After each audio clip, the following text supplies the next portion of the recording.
Hello everyone, मेरा नाम है दुर्गेश और इस वीडियो में हम देखेंगे लास्ट 10 डेज़ का एक रिवीजन प्लान जो कि इंपॉर्टेंट माइक्रो टॉपिक्स का कलेक्शन है आपके आने वाले सीएपीएफ असिस्टेंट कमांडेंट एग्ज़ाम के लिए। आप मेरे बारे में यहाँ पढ़ सकते हैं। पहला सब्जेक्ट जो हमने लिया है वो है पॉलिटी। पॉलिटी के इंपॉर्टेंट माइक्रो टॉपिक्स हैं making of constitution, constituent assembly, preamble, exchange of territories, parliament powers to recognise state, fundamental rights and writs, DPSP and fundamental duties, amendments, emergency provision, President and Vice President, Council of Ministers, Supreme Court and High Court, and their power of judicial review, Governor and Legislative Council, Panchayati Raj, municipalities, लोक अदालत। अगर आपने अपने revision curriculum में इन सारे topics को अभी तक शामिल नहीं किया है तो प्लीज़ इसे इग्नोर मत कीजिए। इसे ज़रूर से अपने रिवीजन प्रोग्राम में शामिल करके जाइए और आप पाएंगे एटलीस्ट 5 to 6 क्वेश्चंस इनसे डायरेक्टली पूछे जाते हैं और ये आपको कट ऑफ क्लियर करने में काफ़ी मदद करते हैं।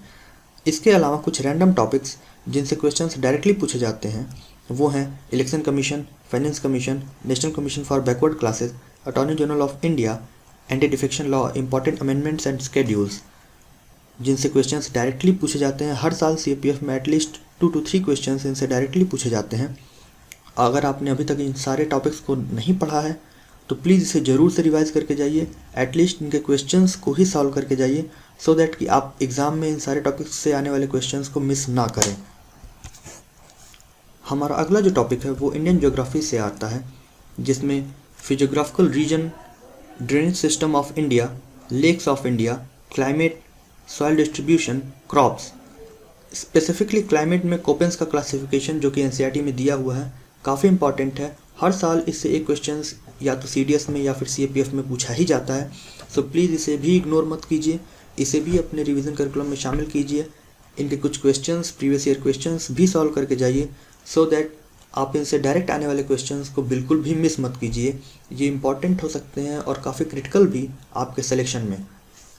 इसके अलावा रैंडम टॉपिक्स में green revolution, distribution of ores in India, distribution of coal, core industries in IIP जो कि स्पेसिफिकली इकोनॉमिक सर्वे में मेंशन्ड होता है, ट्रांसपोर्ट इन इंडिया, ये सारे काफ़ी इंपॉर्टेंट टॉपिक्स हैं जिनको आपको ज़रूर रिवाइज करके जाना चाहिए।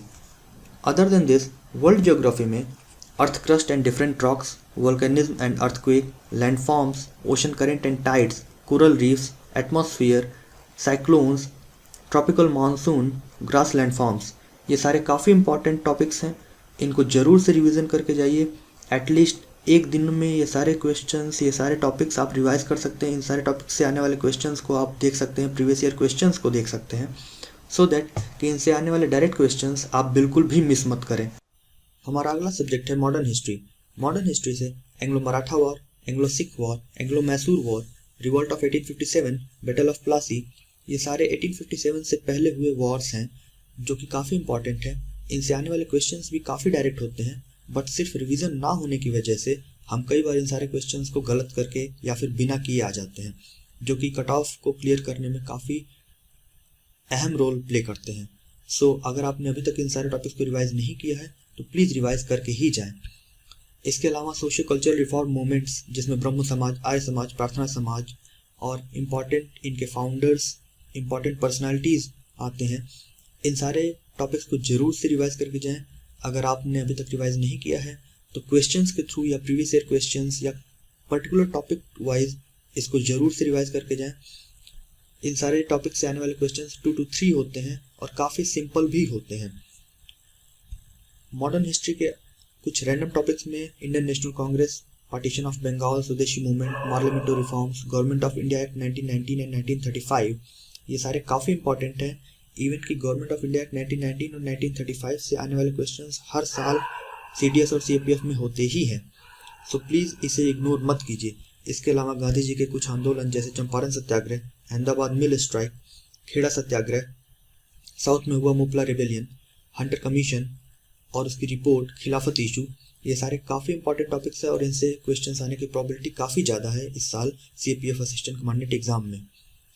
इसके अलावा एंशिएंट हिस्ट्री में हड़प्पा एंड मोहनजोदाड़ो, महाबलीपुरम, गुप्ता पीरियड से आने वाले क्वेश्चंस, बुद्धिज्म एंड जैनिज्म, ये चारों टॉपिक काफ़ी इंपॉर्टेंट हैं और अभी तक अगर आपने इनको बिल्कुल भी नहीं पढ़ा है या पढ़ा है और इग्नोर किया है तो बिल्कुल भी इग्नोर मत कीजिए। इन सारे टॉपिक से भी क्वेश्चंस आएंगे ही आएंगे।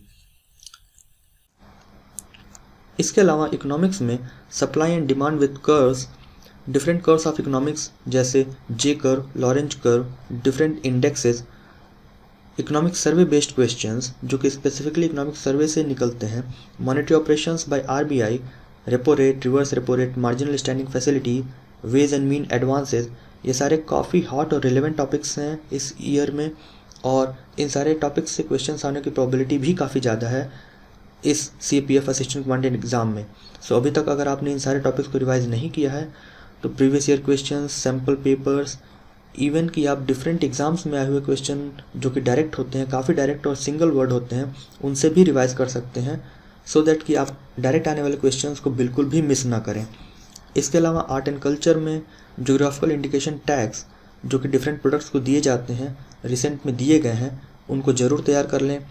मेजर ट्राइब्स इन इंडिया और उनका लोकेशन कहाँ कहाँ है, paintings and dances, regional paintings and dances, Gandhara and Mathura art और उसका difference, sculpture in Indus valley civilisation, architecture of Indus valley civilisation. Even कि मैं कहूँगा कि इंडस वैली सिविलाइजेशन को ज़रूर से पढ़ के जाएँ क्योंकि इससे 1 से 2 क्वेश्चंस हर साल CPF एग्ज़ाम में आता ही आता है। सो अगर आपने इन सारे सब्जेक्ट के इन सारे मैक्रो टॉपिक्स को अभी तक रिवाइज नहीं किया है तो नेक्स्ट 10 डेज़ के प्लान में अपने इनको ज़रूर शामिल करें सो दैट कि आप एटलीस्ट 10 to 15 क्वेश्चंस जो कि इनसे आने वाले हैं उनको बिल्कुल भी मिस ना होने दें। इस तरह के और वीडियोस देखने के लिए डिफेंस मैनिया को सब्सक्राइब करें और प्लीज़ शेयर करें और अपने ज़रूरी सुझाव को कमेंट्स के थ्रू हमें ज़रूर बताएं। Thank you.